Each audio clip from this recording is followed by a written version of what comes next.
Bonjour à tous, aujourd'hui on va traiter d'une histoire qui a fait le buzz dans les médias, mais je me demande si elle a fait le buzz pour les bonnes raisons. Cette histoire est tragique, un bébé, un nouveau-né est décédé et la mère de 19 ans a été qualifiée comme cruelle. Et je me demande s'il n'y a pas d'autre chose derrière cette histoire. Alors j'ai décidé de traiter l'affaire Alexis Treviso avec tous les renseignements que j'ai réussi à récolter dans tout ce qui est public, c'est-à-dire les affidavits, les témoignages recueillis par la police et bien sûr toutes les vidéos parce que c'est quand même outrageant, mais il y a des centaines de vidéos par rapport à ce cas. Le 18 mai 2023, Alexis Treviso, qui a 19 ans, a été arrêté et inculpé pour le meurtre au premier degré de son nouveau-né, de son bébé naissant, et aussi d'avoir falsifié ou caché les preuves. Elle a plaidé non coupable. Alexis Treviso a donc 19 ans pendant les faits et elle habite encore chez ses parents. En fait, elle habite chez sa mère Rosa et son beau-père. Elle a aussi une petite sœur. Ils habitent dans la ville de Artesia, qui est une ville de 12 000 habitants, et tout se passe au Nouveau-Mexique. On est à 400 km de Albuquerque. Alexis est étudiante, elle est en dernière année, elle est une bonne étudiante et elle va intégrer en septembre 2023 l'Université du Nouveau-Mexique. Elle est en couple depuis 2 ans avec Devin Fierro et tout a l'air de bien se passer. Elle est bien intégrée et elle fait partie de l'équipe de cheerleader de son école. Elle adore ça. Alexis est décrite par sa mère comme une fille modèle. C'est une bonne élève, elle ne fait pas d'histoire, elle n'a jamais été collée ou suspendue à l'école, elle n'a pas de casier judiciaire et apparemment elle est très gentille. Durant l'enquête, on apprendra par Rosa que lors de son premier mariage, alors qu'elle était enceinte de Alexis, son conjoint la battait et elle a divorcé. Mais Alexis, elle, était prématurée. My ex-husband, he hit me. He beat me whenever I was pregnant with her. So she was early. Et depuis sa naissance, elle souffrait énormément des hanches. Elle l'a amenée voir des chiropracteurs, des kinésithérapeutes, mais elle a toujours eu des douleurs importantes aux hanches. Le jeudi 26 janvier 2023, c'est une journée comme les autres pour Alexis. Elle a été à l'école toute la journée et en fin d'après-midi, elle est allée à ses cours de cheerleading. Elle a eu 4 heures de sport assez intense. Quand elle rentre chez elle, elle dit à sa mère qu'elle se sent déshydratée et surtout, elle a très mal aux hanches et au bas du dos. Elle va se coucher tôt. Avant de s'endormir, elle appelle son copain, Devin, avec qui elle va parler un petit moment et elle lui dira à lui aussi qu'elle a très mal aux hanches et dans le bas du dos. Après cet appel téléphonique, elle s'endort et à 23h30, elle est réveillée par des douleurs intenses au niveau du bas du dos. Elle réveille à son tour sa mère qui, inquiète, décide de l'amener à l'hôpital. Elles vont aller à l'hôpital général de Artesia et directement, elles se rendent aux urgences. Là-bas, elle est prise en charge pour douleurs au bas du dos et douleurs abdominales. L'urgentiste dira que la première chose qu'elle a pensé, c'est une infection urinaire due à des calculs rénaux. Donc, ils vont lui faire un test urinaire et en même temps, ils vont lui faire un test de grossesse. Elle a 19 ans, c'est quelque chose qui se fait automatiquement. La mère qui est présente dans la salle dira que c'est impossible que sa fille soit enceinte. Mais Alexis dit qu'elle ne peut pas être enceinte, parce qu'elle n'a jamais eu de rapport sexuel, elle est vierge, et aussi Alexis dit qu'elle a des menstruations régulières et qu'actuellement, elle a ses règles.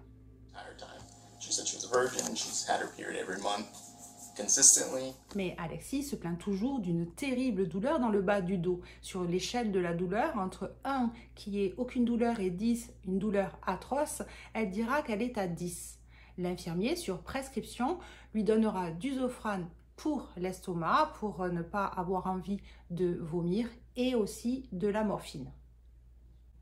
Quelques minutes après, Alexis dit qu'elle veut absolument aller aux toilettes. Elle a envie de faire des selles.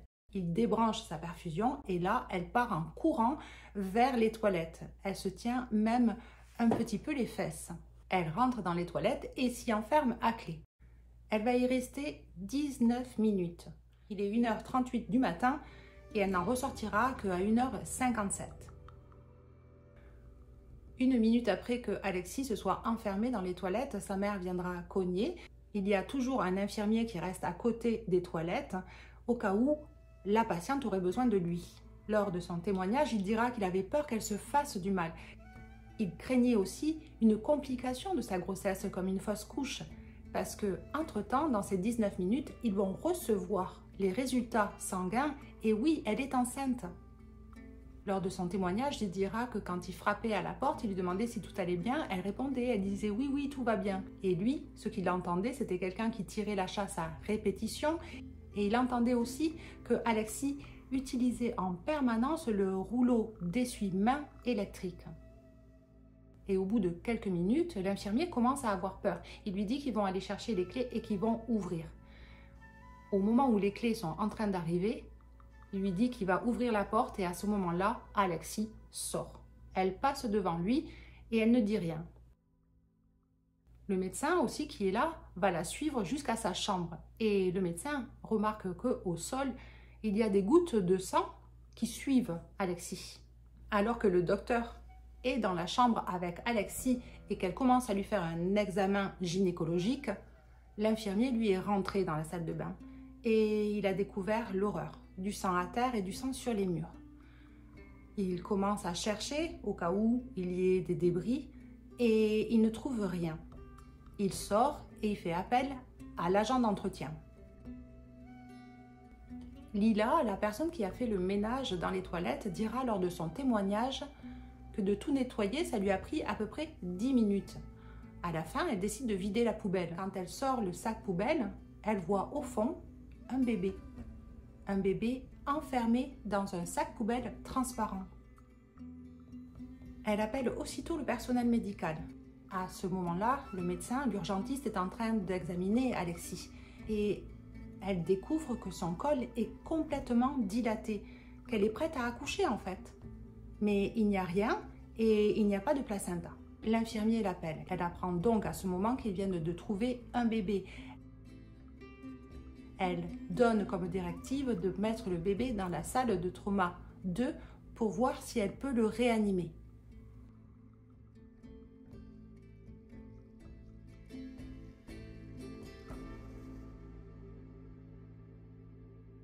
Le médecin dira lors de son témoignage que quand elle a vu le bébé, il n'y avait plus rien à faire. Il était bleu et froid. Elle décide d'appeler la police. À leur arrivée, ils feront le point avec l'infirmier en chef. Et le médecin viendra les chercher. L'urgentiste va annoncer la nouvelle à Alexis en présence de la police. I'm sorry. We discovered a dead baby in the bathroom. Oh my gosh. I'm sorry. He came out at me and I didn't know what to do. Lexi, I told you about this. But it I just asked you, baby, to tell me the truth. scary. It was not crying or nothing. What did you do to it? Okay, stop right here. I Stop, just- stop. Number one priority, guys. Number one priority is she just had a baby. I don't know if she's delivered the placenta. She's bleeding significantly. Yeah. I've spoken to the obstetrician at Loveless. Après l'annonce, le médecin ajoutera qu'il faut que Alexis soit transférée dans un hôpital plus grand, dans un hôpital qui a un vrai service d'obstétrique, parce qu'ils n'ont pas trouvé le placenta. Et le médecin a peur que Alexis saigne. Et quant au cordon ombilical, la façon dont il a été coupé, seule l'infirmière peut le décrire lors de son interrogatoire. Umbilical cord looked like an animal had tore it apart. Selon l'infirmier chef, les seules interrogations ou les seules émotions qu'il y a eu, ça n'a été que pour Alexis. Il dira aussi qu'il a été étonné à quel point la mère était contrôlante. Elle ne traitait pas sa fille comme si elle avait 19 ans, mais plutôt comme si c'était une petite fille, une fille de 14 ans. Bon, ici, il faut faire un petit break. C'est sûr que le personnel soignant ici a été traumatisé. Leur émotion est intense.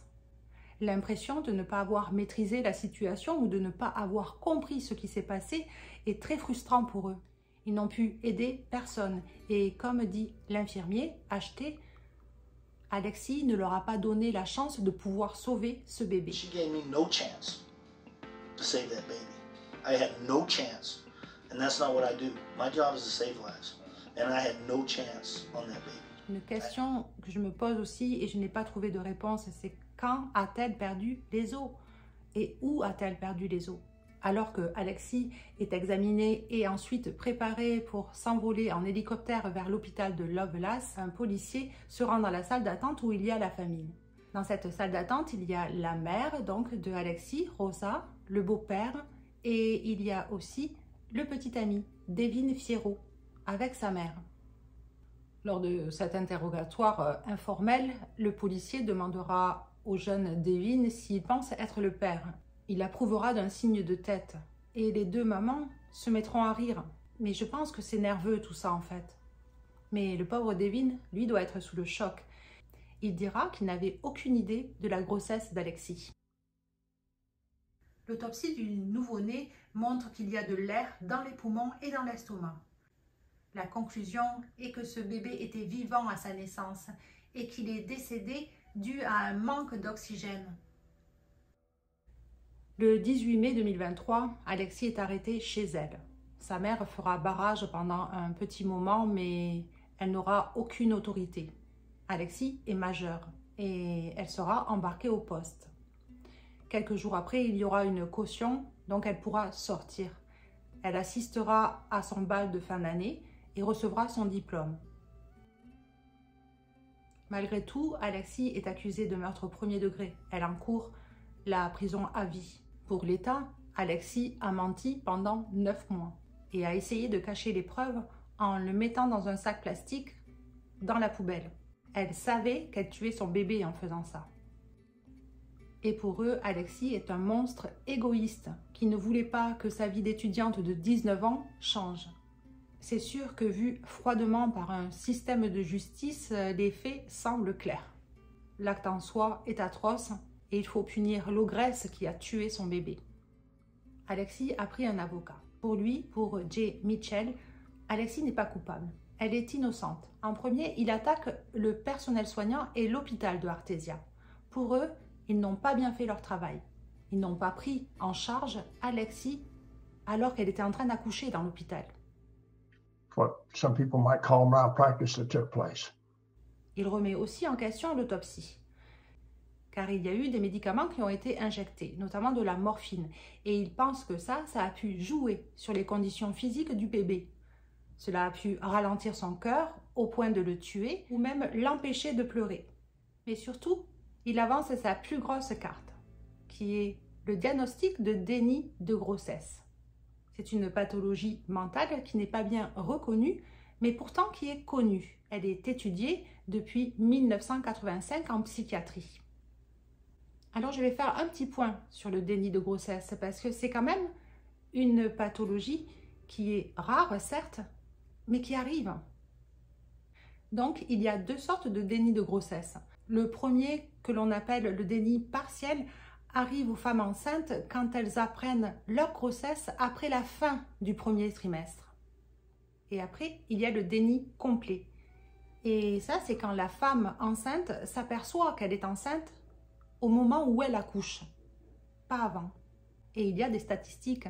Un déni de grossesse partielle, c'est une femme, une grossesse sur 500. Et un déni complet, la femme est consciente donc qu'elle est enceinte qu'au moment de l'accouchement, ça c'est une grossesse sur 2440. Donc ça arrive. En plus, elles ont l'impression d'avoir des règles. Alors pour certaines, et c'est sans doute le cas de Alexis, mais j'ai trouvé deux sons de cloche. Son avocat dit qu'elle prenait la pilule. Et certains disent que non. Mais dans tous les cas, si elle prenait la pilule, c'est sûr qu'elle devait avoir des petites règles à chaque fois qu'elle arrêtait. Sinon, il peut y avoir pendant la grossesse des débris d'utérus et donc ces femmes-là pensent que c'est leur menstruation. Les femmes qui ont un déni de grossesse complet aussi ne changent rien à leur habitude de vie. Elles continuent à aller au travail ou, comme dans le cas de Alexis, d'aller à l'école tout le temps. Elle n'a jamais manqué, elle n'a jamais arrêté non plus le sport. Et elle a continué jusqu'à quelques heures avant son accouchement.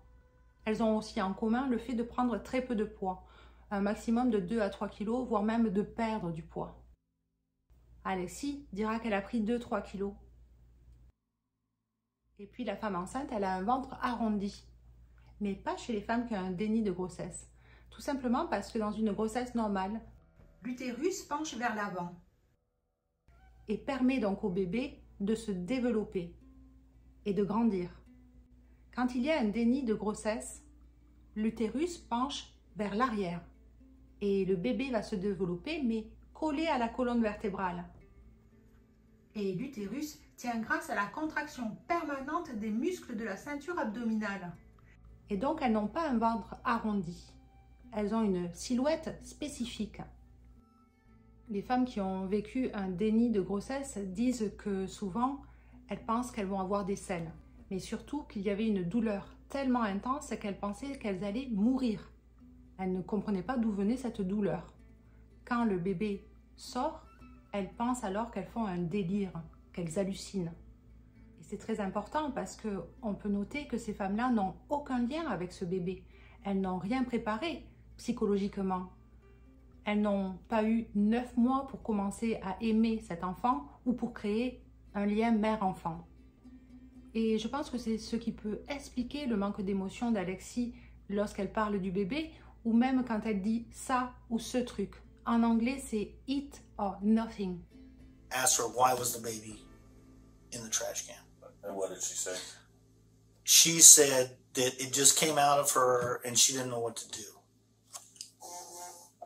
Le déni de grossesse est une façon inconsciente de se protéger et il n'y a pas de profil type.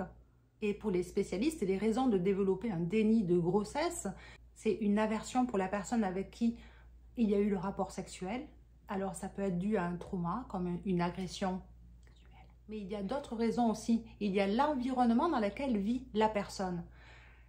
Et dans les environnements où la sexualité est vue comme quelque chose de sale ou de dégradant, où une religion très très importante fait que ces personnes-là ont du mal à envisager une grossesse. Et le quatrième point important aussi, c'est quand la relation mère-fille est problématique. Alors la personne, quand elle tombe enceinte, elle n'arrive pas à s'imaginer qu'elle puisse être mère, donc elle fait un déni.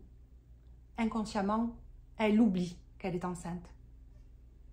Parce que si, comme l'accusation le dit, Alexis est une simple menteuse, pourquoi être allée avec sa mère à l'hôpital? Elle aurait pu y aller seule, faire un accouchement normal, avec des médicaments vraiment pour la douleur, et laisser le bébé là-bas. C'est possible d'accoucher sous X au Nouveau-Mexique, et surtout, cet hôpital-là d'Artesia le faisait fréquemment. Alors n'oubliez pas que cette vidéo a pour but de discuter, de s'informer et de comprendre les faits. N'oubliez pas aussi que je ne suis pas spécialiste dans le déni de grossesse, mais que j'ai adoré faire ces recherches-là. Le déni de grossesse n'est pas encore reconnu et mis dans le DSM, mais on sait qu'elle existe quand même, cette pathologie. Et je pense qu'elle n'est pas reconnue par les hommes parce que tout simplement c'est inimaginable de penser qu'une mère peut tuer son enfant comme ça à la naissance. Et puis aussi, comme toutes ces pathologies qui touchent une minorité, comme la femme dans ce cas-là, eh bien c'est moins intéressant qu'une pathologie qui touche la globalité des gens. Et donc je pense que c'est pour ça que ce n'est pas bien traité. Alors qu'en pensez-vous? Croyez-vous qu'on peut vraiment cacher une grossesse juste pour continuer à vivre comme avant? Alors si vous avez été intéressé par cette histoire et que vous aussi vous avez une opinion par rapport à ça, n'oubliez pas de me le dire dans les commentaires, mais surtout likez, abonnez-vous et partagez. Beaucoup d'amour dans la journée. I've never, ever seen a reaction like that girl. À mercredi.